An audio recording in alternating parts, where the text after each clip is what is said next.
mean, the walls have been up for so long now, and my lifetime here, I have not seen the walls come down. I have seen them increase. So the walls are like a comfort blanket, I would imagine.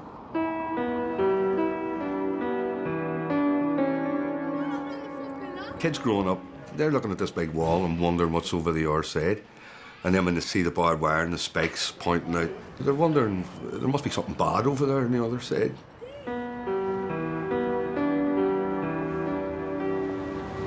You do not know what it could be a stone, it could be a petrol bomb, it could be a brick, it could be a bottle. You just don't know.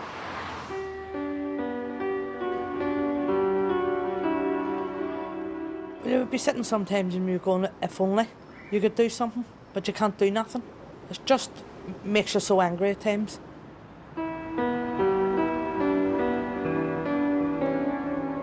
There's only like around 3,000 people that live in the Short Straw, and we're surrounded by 90,000 Protestants. It's always been where you go. If you're a Protestant, you can't go there. If you're a Catholic, you can't go there.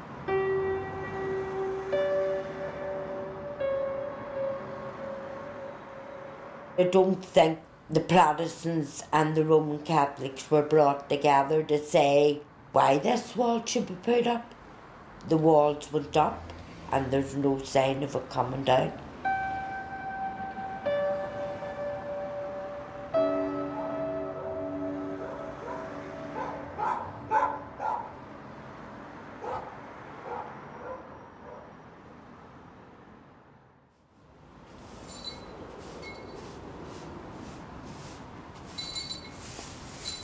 I mean, this is some of the glass. It's still there from the other night. And they're golf balls. All you do is lift golf balls. I mean, isn't that a lovely view? The wall. Anybody else has got a lovely view, and that's what we get. There's more golf balls. Another one lying there. Now I'll take you along to let you see the neighbour's house. His house has been blacked up from the trouble started in 2002. 10 years later, and he's still blacked up. So it is. There's more battles. It has been smashed. Sometimes it's not worth your while cleaning because it's just back again. And there's that poor fella's house that's been blacked from 2002. I don't know how he lives like that. He's a wee pensioner, like, but you feel sorry for him having to live like that.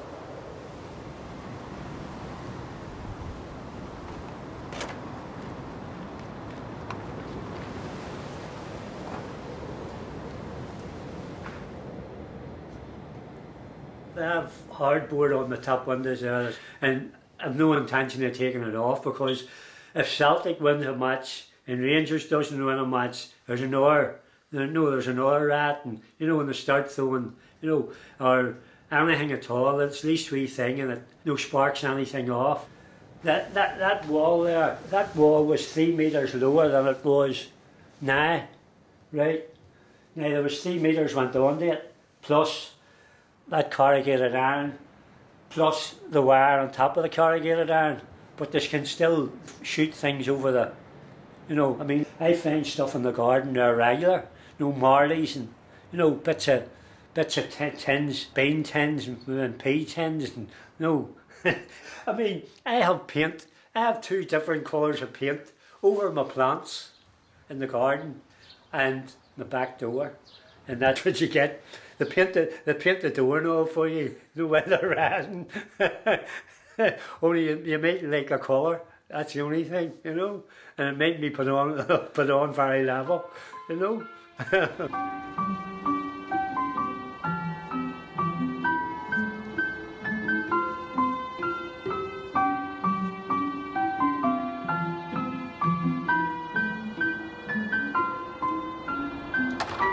This is the back garden. As you can see, there's quite a lot of leaves.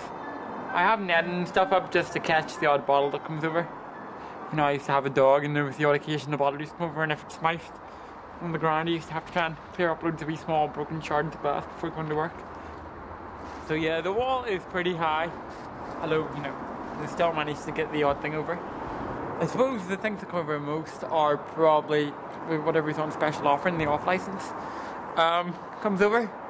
So it's Magners bottles or, bottles of Bud. They were quite popular for a while.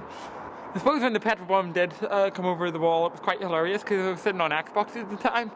Turns out it was a wee small piddly petrol bomb, but When it first landed, the flames looked quite high to me, so I obviously thought it was quite a big fire. But turns out it wasn't actually that much. But Kathy, who lives in number 13, I think a petrol bomb came and landed in her back garden and set her trampoline on fire.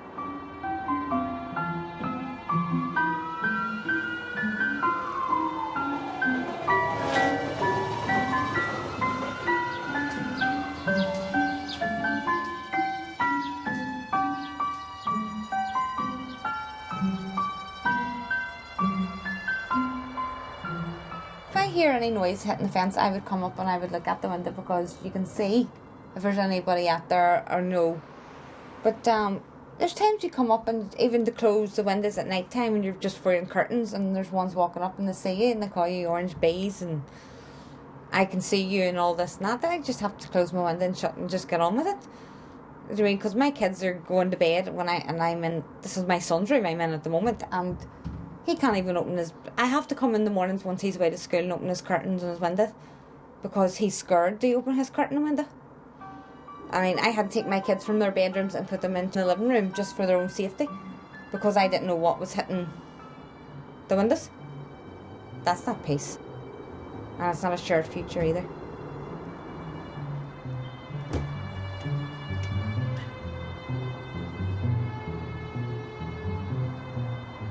A lot of people view it as an eyesore. It doesn't really bother me that much.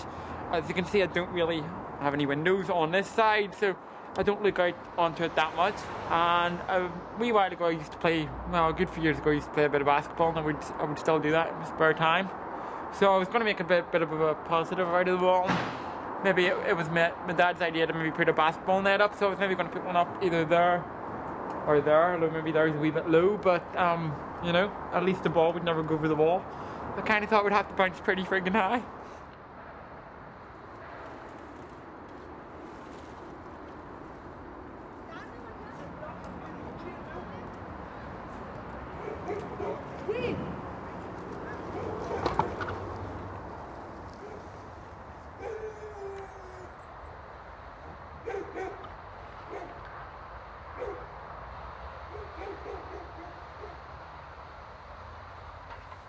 On the right there, not the bathroom, the bedroom.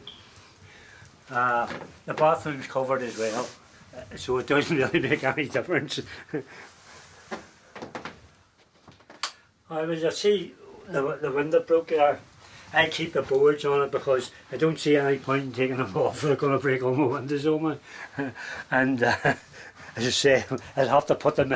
I'll have to get the laser in to fix it. And this glass was put in on a Friday, and I think it was broke either Friday night or Saturday morning. in this day and age, we're supposed to be very modern and one thing and another, and very free-thinking people, but unfortunately, this is a type of business that you get caught up in when you're on a borderline.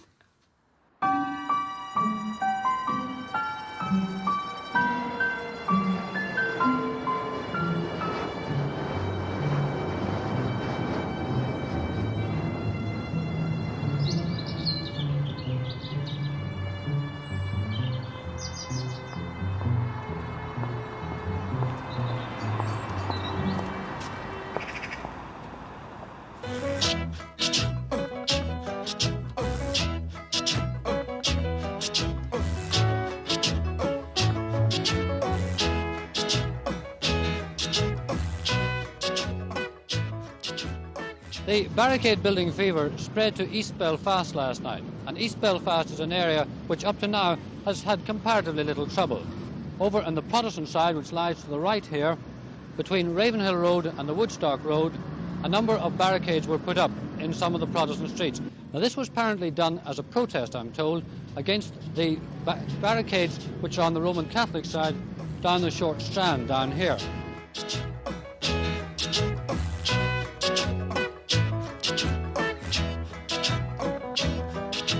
Summertime, when the weather is high, you can stretch right up and touch the sky. When the weather's fine, you got women. I was born in 1966 in the Strand.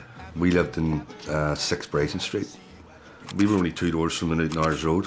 In 1970, when I was 4-year-old, we were burnt out of our house during the famous Battle of St Matthews, 27th of June 1970.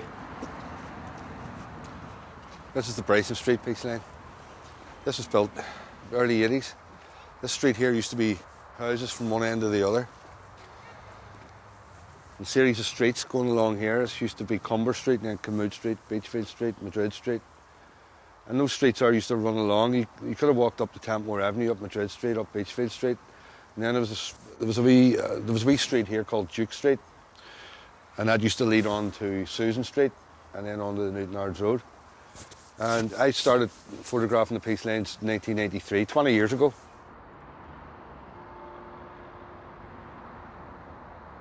The building materials that they're using here, that wall's about 3 foot thick. It's about 30 foot high. And, you know, it was built to last, unfortunately. I always quote the British Army General, Ian Freeland, who way back in September 1969 says that the Peace Lanes will be a very, very temporary affair. And they will not have a Berlin Wall or anything like that in this city. But 40 years later, we've got 48 Peace Lanes in Belfast alone.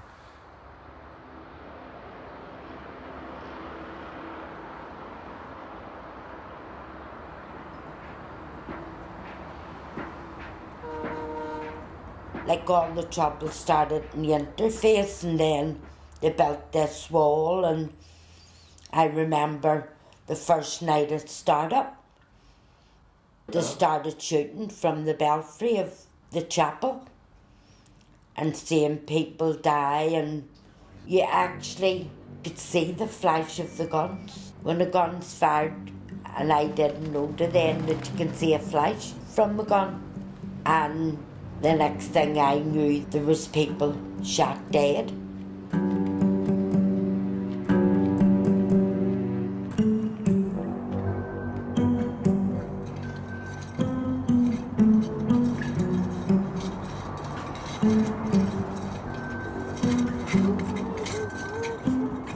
My parents' generation had far more interaction between the people of the Lower Newton Ards Road and the Short Strand. It got less and less after the Troubles, but even in my generation growing up, we still knew, we knew people from across. A couple of my friends had girlfriends from the other side by meeting them at the shop at the top of the Mountpattinger Road, or, you know. But since the Peace Lanes started to go up, that interaction has just stopped. So there's far less interaction between the two communities because of the Peace Lanes.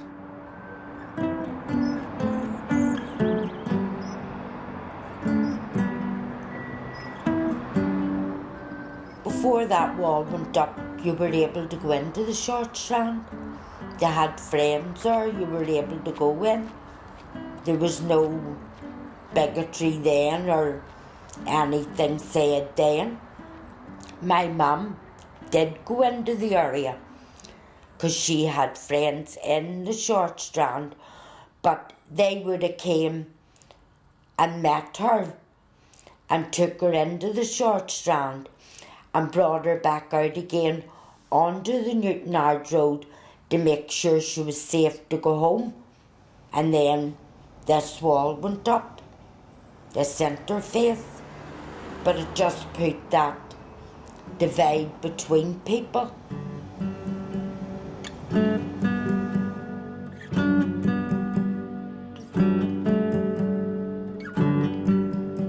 I've published 2 books on Peace Lane photography. And around about 1983, the idea came that I wanted to photograph all the Peace Lanes in Belfast. So I set out on a project that lasted about 6 months. That's Clune Place there. It's Clondyboy. And what I did was I walked around to Clune Place and I met this man here, Mr. Patterson, I think he called him. Told him what I was doing, that there was a hoist, a crane, and would he come out into the garden and I'd photograph and I'd get Peggy Quinn on the other side. There's the two communities. You don't know which is which because there's no symbols to show, you know, no tricolours or Union Jacks or anything, so you don't really know which side is which. And it showed you that the houses were the same and working class area. That was taken in 1983 after the siege in 2002. That wall is now about 2-3 times taller than what it was in 93. I think that peace lines generally have had a negative effect on community relations, but on the other side, people need to feel safe. And then again, it's only certain times of the year that tensions rise. Obviously during the marching season, tensions rise.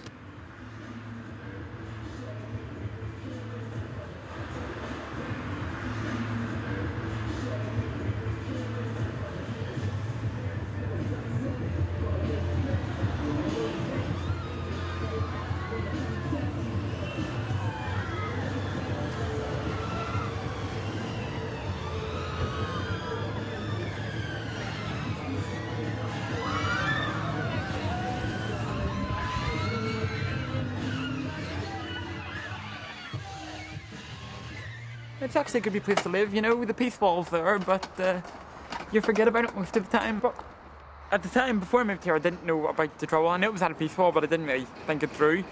But to be honest, the houses were just so nice, you know, inside and the layout and things of them, that I kind of chose it over. I got offered a place down in D Street. It was quite a nice place too, although it was a bit smaller. These houses are actually, you know, they're a nice size, you know. They're replacing the roofs at the minute. We're getting these new roofs on. They're like bomb-proof and bulletproof and all that there, and so hopefully, you know, if any missiles come over, they should be fine. But no, it never scares me such, because I know they're over the other side of the wall, and I also know now that they're 9-year-old kids. But a lot of the time, a bottle will come and it will smash like just right outside the door, you know, and that means like I have to go out and try and clean it up, or else, well, Kathy's quite good, you know, she would come down and clean up the bottles and stuff.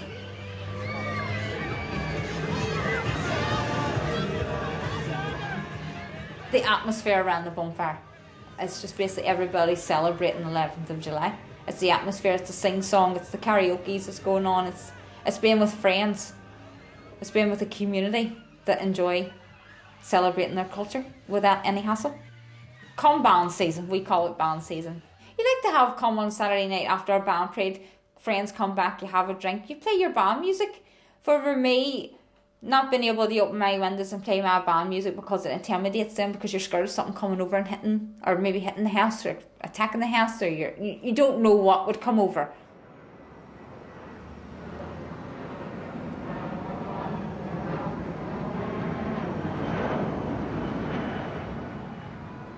Magic box. Can I have a magic wand? Who's going to hold on to a magic wand? This boy here in the yellow cap. Come on, get everyone, come on.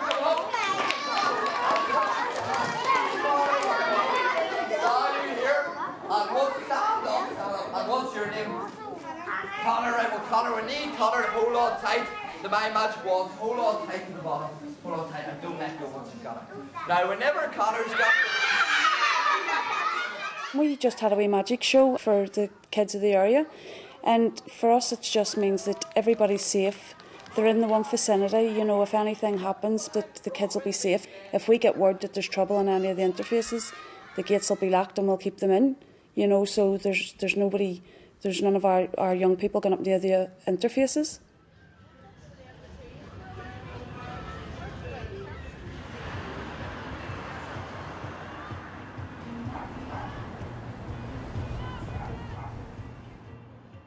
I'm now getting my kids to understand that, you know, if they hear anything hitting that fence, they're straight in. And I'm bringing my kids in just so that they don't get hit.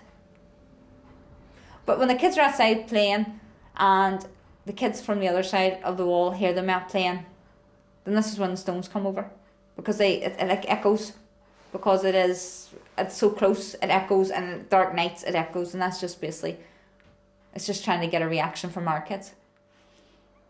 They're kids.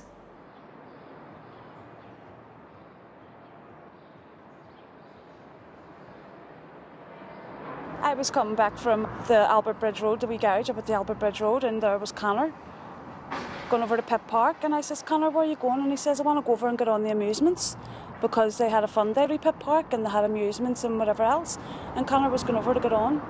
That's the mentality of, that's how much our kids know about the 11th and 12th of July. They were going over to join in on the fun fair.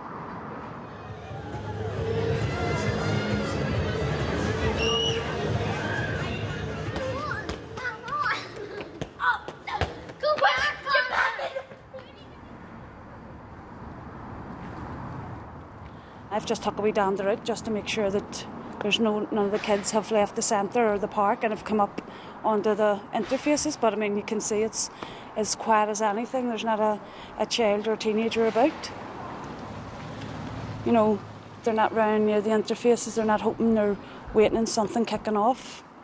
People don't want it. It's, you know, sometimes people are really, really afraid, you know. And you can understand, like, not everybody's like myself, you know, where it doesn't bother me or it doesn't affect me. But there's some of the kids enjoying the 12th of July with their wee carryouts and all.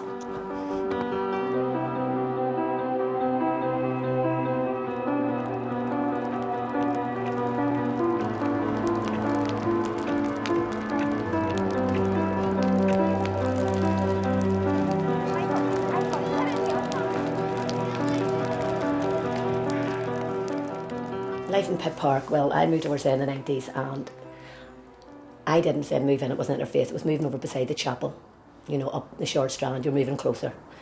So when I had my kids, you know, I made them aware that was the short strand over there and that's where the Fenians lived. I have paramilitarism in the family, I have a strong influence with the paramilitary organisation. Like I was a loyalist prisoner myself at one time in 1983 and done time down in Armagh Jail. So living in Pitt Park, I had to make the kids aware of where we were. You know, that there was elements over here that would hurt you, that you couldn't get near. That's the way it was just here, and we had to be very careful throughout the years, and that's the way the kids were just always had to be careful, always made aware of what was happening.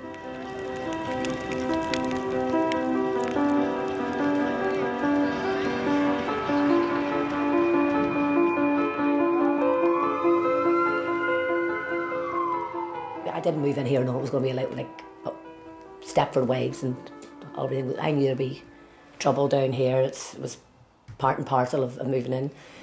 Living here, you were aware of a Rangers and Celtic match. That could cause trouble either way. So we, as living here as a family, we had to be aware of what was happening.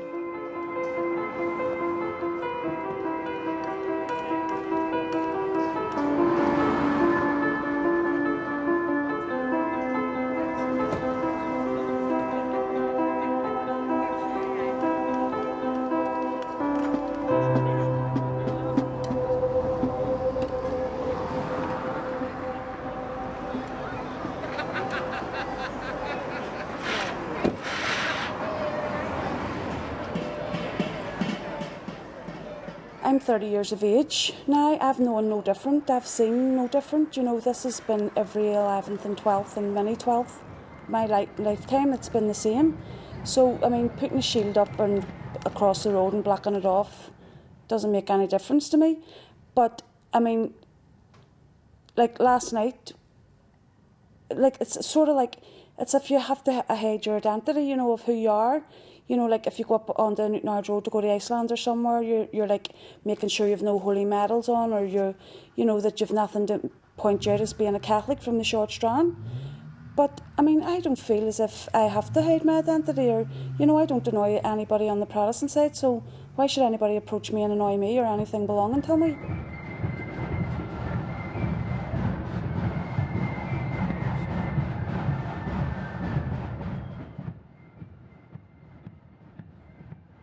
From about 6 o'clock, we had shutters up across Bryson Street. You couldn't get in or out of the area or in and out of the district. You know, it's like that in the 4 points, you know, for the bans to pass. You know, why should we be affected and hemmed into our own district? Like if there was an emergency, if somebody needed a fire brigade or somebody needed an ambulance, they can't get in Bryson Street. They can't get in round near the red railings because it's all cordoned off and hemmed off. You can hear in the background the police are there taking down the barriers.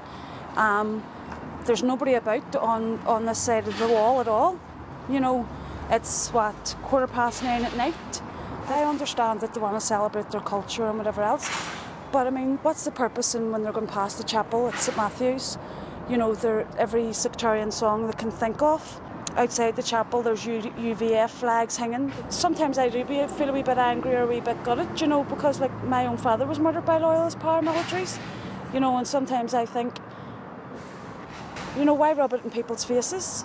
We're supposed to be moving on. Have we got any further? Are we even, you know, we're getting anywhere?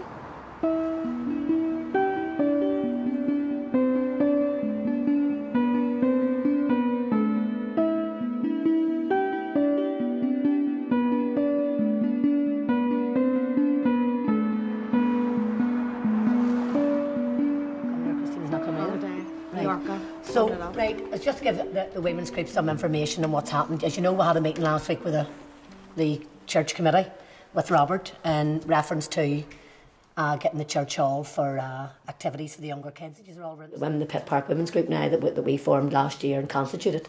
We put one of the kids that we were aware of through a Princess Trust. And he done a week round the Glentown Football Club, which was a fantastic thing done by the Princess Trust. And he met a fella from Mardown, a wee boy from Mardown. And he came back and he got on the phone and with a wee lad from Mardown. He's great, he stayed on. He was shocked that this wee lad he got on well with him and he was smashing. And this wee lad, so it's not about he's hitting them because they're Catholic. He's never met a Catholic before. Because they're the kids that need to target. They're the kids that need to work with. They've never met a Catholic person in their puff, apart from on Facebook. And the abuse just goes back and forward. And this same wee boy went up there throwing bricks and stones and that back again. The wee activities for the kids, age group we're interested in, is from 5 to 11 or 12. Yeah. And get them in even for an hour and a half or 2 hours in here at night. And I've made contacts up in the Falls Women's Centre and they do a lot of activities up there too. I mean, the setup they have up there is unbelievable. And we'd arrange another meeting with the Belfast Met with Alternative, Lower Castlereagh, yep, the Walkway Centre, Tampmore Action and the Short Strand Community Centre to see if we can get the residents in the Short Strand. I know they have the same difficulty as us. They've got the problems with the health and their education, they worry about their kids. How about the bricks and the golf balls? How do we stop that? I mean, that's always happened. I mean, that's happened for a long, long time and it still happens this day. And moving in here to say, how do you stop it? Do you encourage the cross community to keep the dialogue up? You have to. You have to.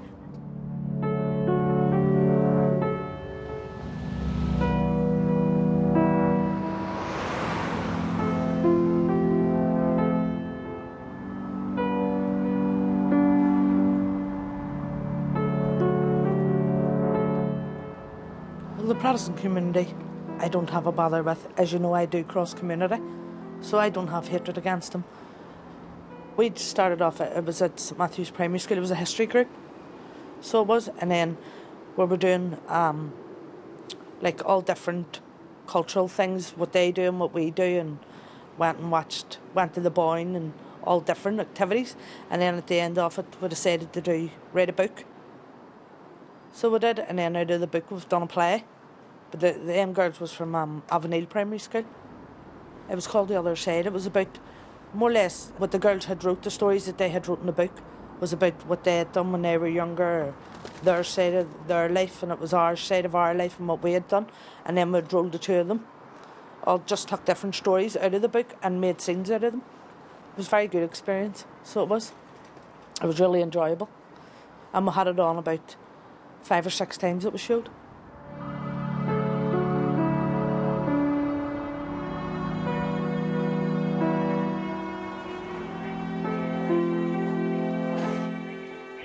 One of my friends, you know, they live kind of on, you know, not directly on the other side of the wall, but, you know, I would go through Bryson Street, you know, to go to their house. They do live in the Short Strand, so, you know, I would, you know, I do know people on the other side of the wall, and they're just, you know, they're just in the same situation as myself. So I don't really have an opinion on Catholics or Protestants, because, you know, I have friends from, you know, that would be both, so I try to stay pretty neutral, to be honest, you know. I just think the world would be much more peaceful without religion, to be honest. Religion causes quite a lot of conflict that's pointless, you know, and I think, I don't know, I would just say some people, you know, just It causes bother that doesn't really need to be there, you know, so I try to stay clear of it all.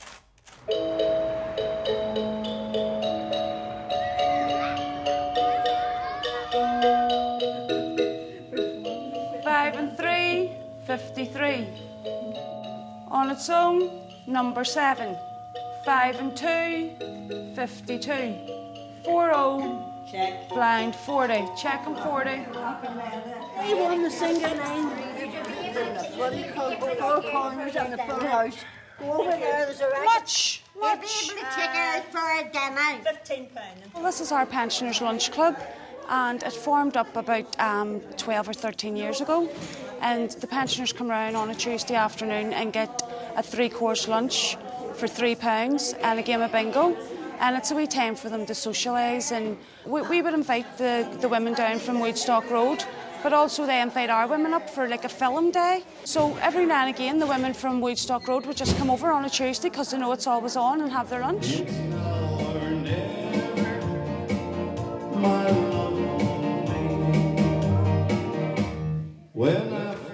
Today they're having a wee dance where this guy comes out and plays the keyboard and they do like old time dancing and stuff. My grandmother was one of the founder members of the lunch club and she just passed away in March of this year. So it's always been like, you know, personal for me to come in and help out with the pensioners. It's now or never. Come on, be tight. Kiss me, my darling. Be mine tonight. Tomorrow will be too late. It's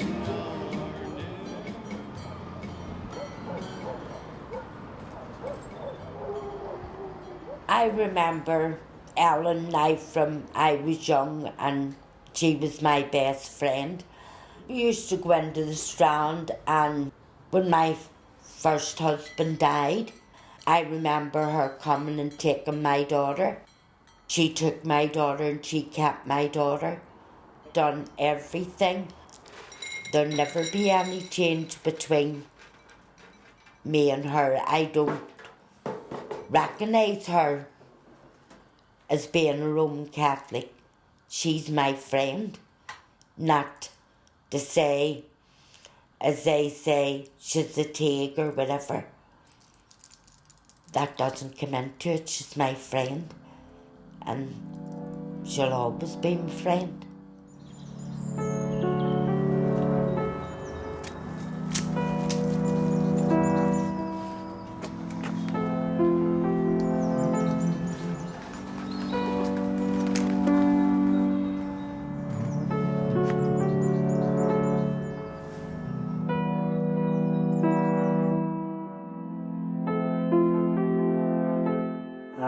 Tim Finnegan lived in Walking Street. Sure, a gentleman Irish, mighty odds. Sure, he had a brogue both rich and sweet, and a rise in the world he carried a hood. Ah, well, Tim had a sort of a tippler's way. Now a lover of the liquor he was born, and to help him on with his work each day, at the rap of the crater every morn. Whack for the dance of your partners, while the floor with their trotters shake. Wasn't it the truth I told ya? Sure, there was lots of fun at Finnegan's wake. Since I put them out, that extra bit of corrugated iron and wire and one thing and all. Look at the mess. Look at the mess it makes. Look, the wall looks like nothing. All that old dirt and muck and and nobody seems to come to clean it. See, originally, that wall wasn't supposed to be there. Clune Place, see, there was nationalists living in Clune Place before all this, before that, what do you call it, before the trouble started. There was people living in Clune Place, and as far as I know, there was talk about it when they were building this estate, bringing Clune Place into this estate, but I don't know what happened, They built a built a wall around it, and that was it. Say good night. If you were claustrophobic, you'd go crackers, you know. You'd be punch stupid, but you know, by the time you, it would probably kill you. You know, you'd probably have a shorter life if you're worried about it. You know what I mean?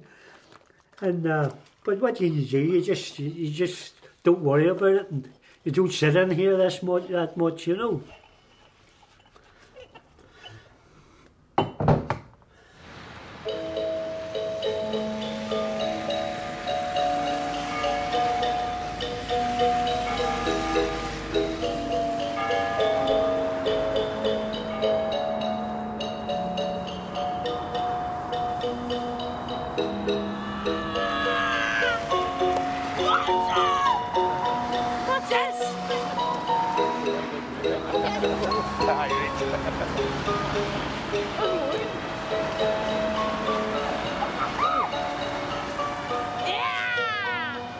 It doesn't help. No one wants to come out in this weather. As you know, it's already been bad itself, so it doesn't help. But they'll make a change because they'll keep people in. Right, guys? The kids are all in? Yes. Coming in? Yes, they're coming in. I got laid off with the shipyard, and I was out of work for a year, and then it's seen this wee shop coming up. I said I'll take it over and give it a wee go, and been here 2 years now, and everything's been going great. A good variety of people were coming here. You know, I'd get people from across the road and Susan Street and Pitt Park and Short Strand. I don't know what they've said. You know, you've got old and you've got young, but I've noticed a lot of down Susan Street. There would be a lot of disadvantaged people down there, and I'm sure it's probably the same over the Short Strand. On the wall, there'd be a lot of old people. They just all get on with their lives, really. You know, we all have our lives to get on. We just get on and make the best of it as we can. Have a nice day.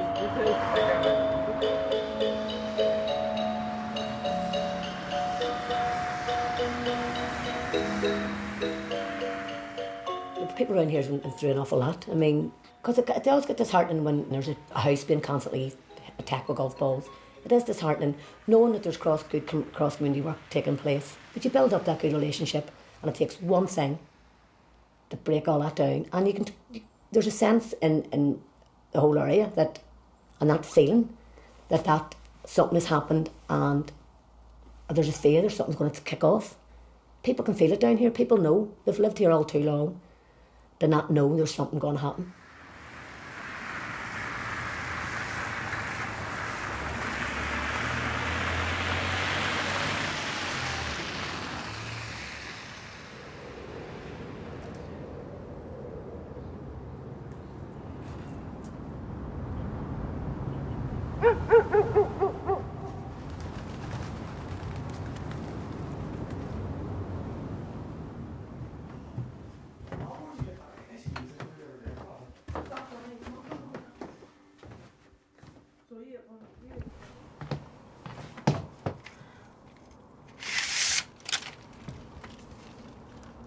Well, this used to be the kids' room, but I had to take the kids out of it because there was too much coming over that wall, and it was really bad. Like, the kids weren't getting to sleep at night, so I had to take them out of the back room and put them into the front of the house. That's been bricks, so it has. That's them storing their bricks over, and then windows are triple glazing, so it would be the triple part of it. Like, it has been damaged. The kitchen ones are the same. They're not that long ago, the back door was done. They've more or less been all the same neighbours from I've moved in. There's been a few has moved out and a few has come in, but I mean, they got on well, and kids have grew up here. So they have, I mean, they're here from they were babies. So it's really no difference to them and why there's trouble or there's not trouble, because they're used to it. But I mean, they have their friends and all, so no, I wouldn't move out. Been here too long to move out now.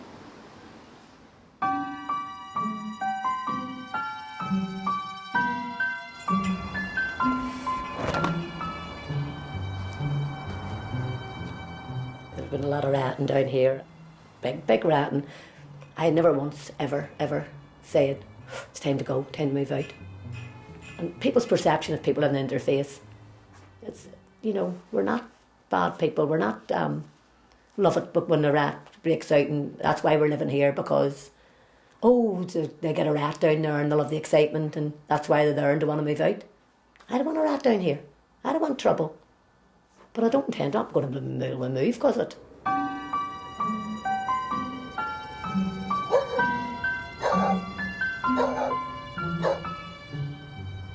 When they moved into these houses, there was a lot of people spent a lot of money on them, getting all this modern stuff, putting wooden floors in and doing all this here.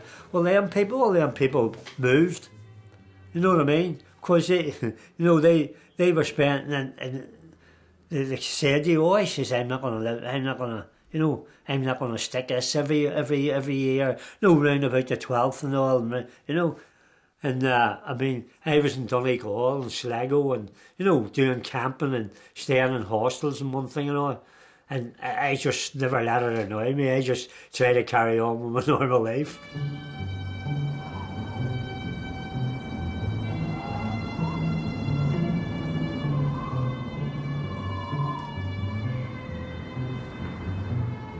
One night maybe it wasn't too bad. And then maybe the next night it was really bad, but you had that thought in your mind, should I go or should I stay? I had my daughter then, and you'd have said, why should I stay here?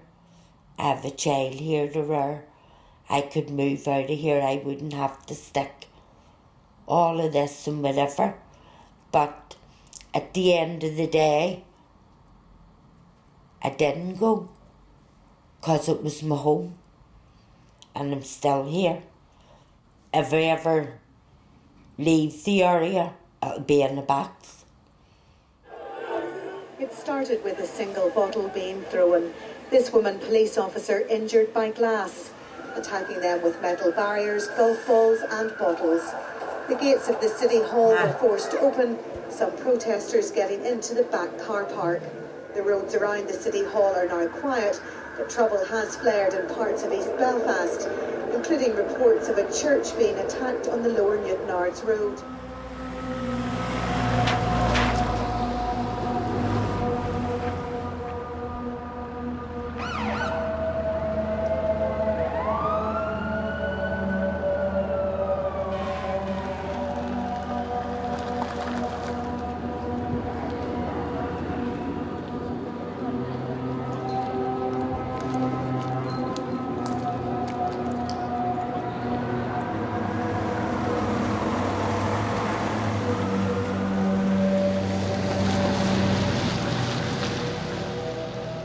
There's trouble going on tonight, but I haven't been out to see what is going on. All I can hear is the sirens, and you can hear that water cannon going, but I'm just afraid, really nervous for the go out, because you don't know what's going to happen, between the police and the ones that's riding. You don't know what's going to happen.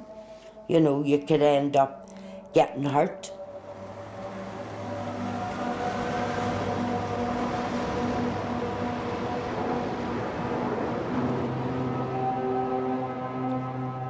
They're all on Facebook complaining now. All the children's awake, and they'll be awake all night too. A helicopter up. Or some girls just said, be vigilant, people. There's 2 cars that's just come in and round the roundabout and drove back out. It's maybe people being nosy, but you never know. You don't want to see some innocent person getting hurt. Maybe nothing, but just in case. See on Facebook, when there's trouble at the top end or the bottom end.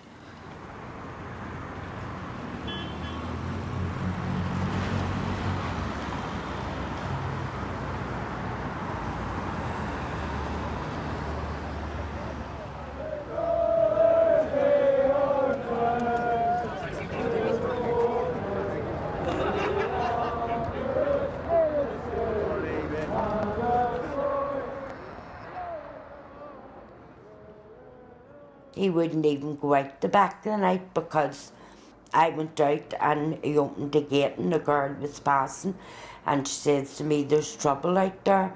And there was like a bang and he jumped and run. And he's been in the house ever since. If he even opened the door to let him go out the back to go to the toilet, he won't go because of all the noise, and it frightens the animals and all too, you know what I mean? But you have to live with it.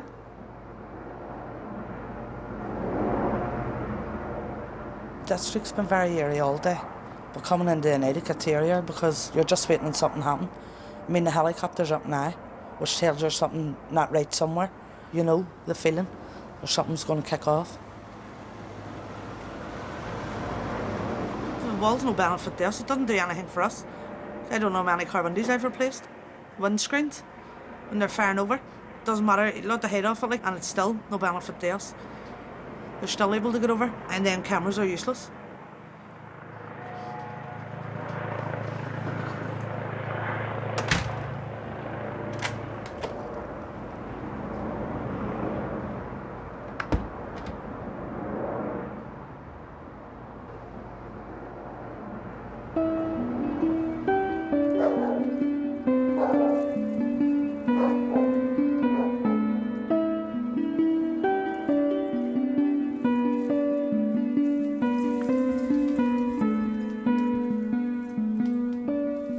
Sort of know it's come to Christmas and we'll have the instance now at the minute where the flag, the Union flag, has been taken down, and strange enough, and it's not strange, everybody's unhappy about it and they're very disappointed in the vote that was taken. And at the minute, you know, people saying Christmas time, and instead of putting up mistletoe and holly, whatever, they're putting up blooming well Union Jacks. It's not right. It shouldn't have happened. People's angry. I'm angry. People's out protesting and to show their disgust. But at the minute, there's elements coming out and causing violence in the streets, and it's not good.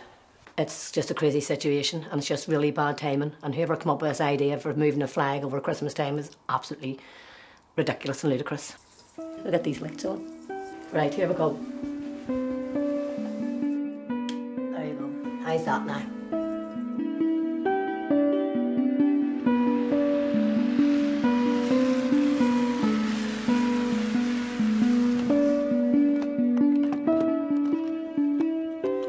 In terms of it affecting people's daily lives, I think you'd be lying if you said it didn't affect your life day to day with them protesting. I mean, even as far as going into the city centre to do your Christmas shopping, people are scared to go in. Like even one of the girls I was speaking to in here today, she says she hasn't done her Christmas shopping yet because she's so scared to go into town.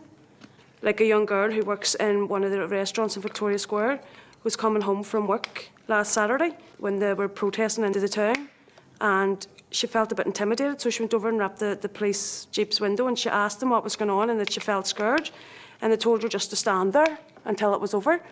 Like 17 years of age, and she was being approached by hundreds and hundreds of Protestants with Union Jacks wrapped around them. Who wouldn't be frightened?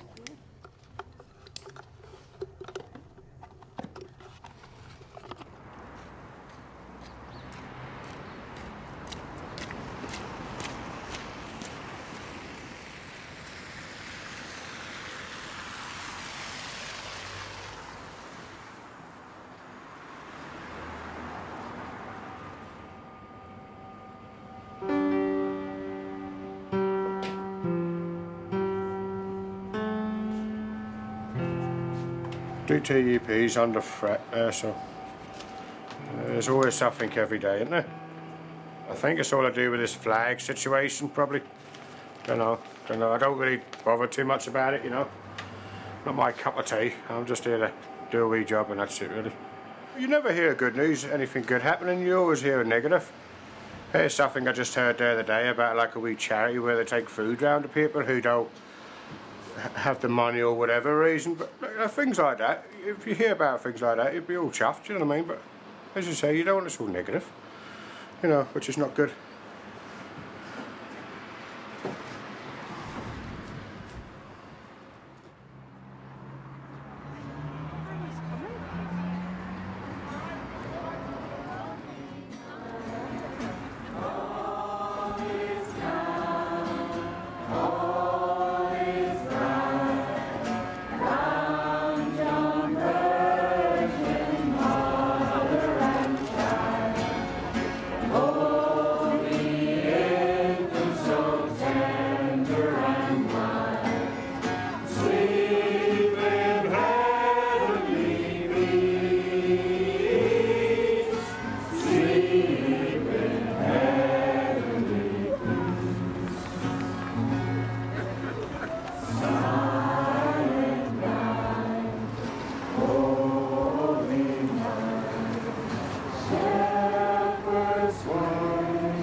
tonight. It started off with a cross-community carol singing up in the Oasis Centre in Castlereagh Street. It was a mixture of young and old. There was pensioners, there was kids from primary school, there was youth kids, you know, kids that go to our local youth club.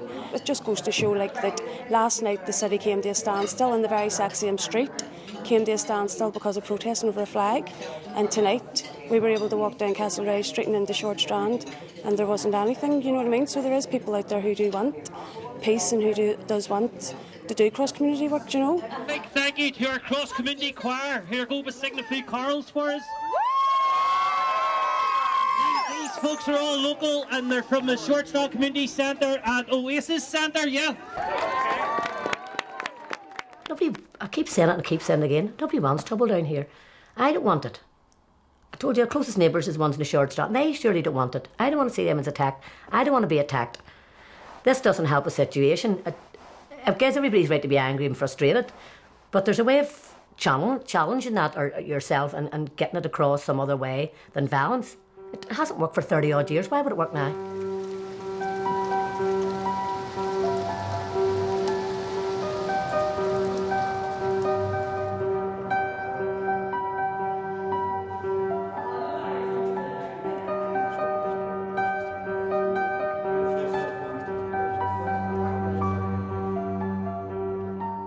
I photograph the walls because they affect me, they affect my life daily, and I use photography to try and work out in my head what the walls are all about. You know, some see them as a friend, some see them as an enemy. Kids play up against them, they use them as a plaything. Some people see them as foreboding, and they have conditioned life in the Short Strand, for better or for worse. And that's why I decided to study the peace walls and take photographs of them to try and work out in my own head what they were about, what do they mean, and how they affect people's lives.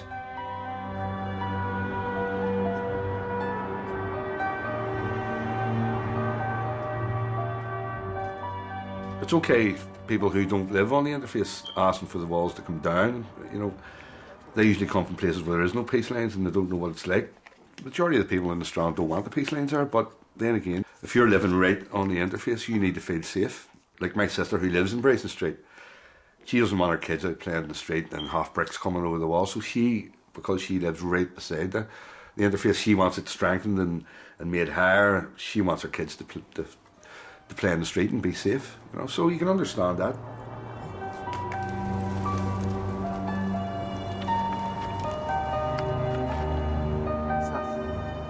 These rocks have actually came over that fence up there and have landed in my garden, and I use them to build wee rockery around my rosebush. At the moment they're talking about taking the walls down. I don't want the peace wall down because it's the only protection I have. It could be a stone, it could be a petrol bomb, it could be a brick, it could be a bottle. You just don't know. If we ask for the fence to be hard, and they can't do that because structural reasons, the wall wouldn't hold it. But no, I wouldn't. I think if that wall came down, I would have to move. I wouldn't live here.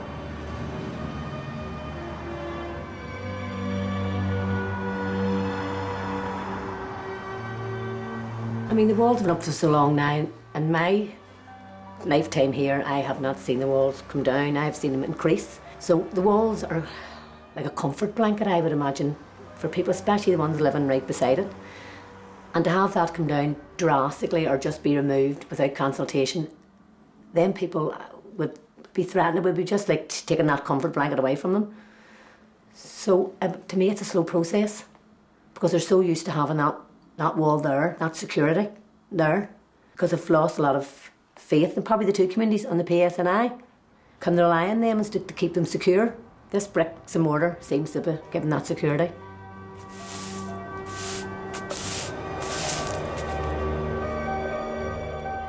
I think the people that decide to take the walls down, they don't live in them places.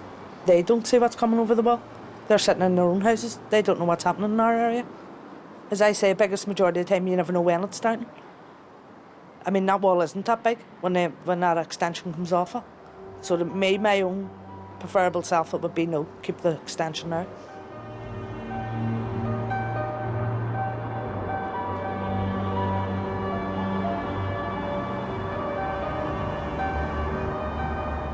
I would probably like it to come down, but I think a lot of the time the wall actually presents a challenge to the young kids that throw stuff over. You know, and I kind of think maybe if the wall wasn't there, it wouldn't be as fun just to throw stuff into somebody's back garden, because there'd be no, you know, obviously trying to get a fire extinguisher or a golf club or whatever to throw. It's a bit of a game, I would imagine. So, you know, I kind of think maybe if the wall wasn't there, there wouldn't be any challenge or fun in it.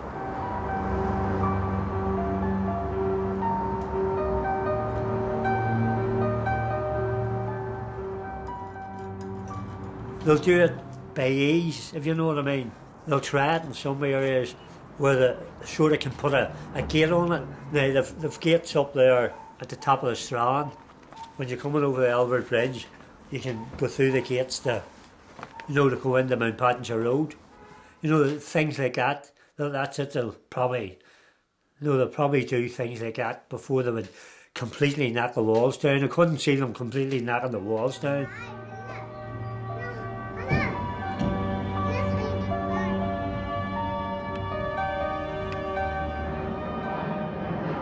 I would like to see the wall coming down and all the trouble being ended for good.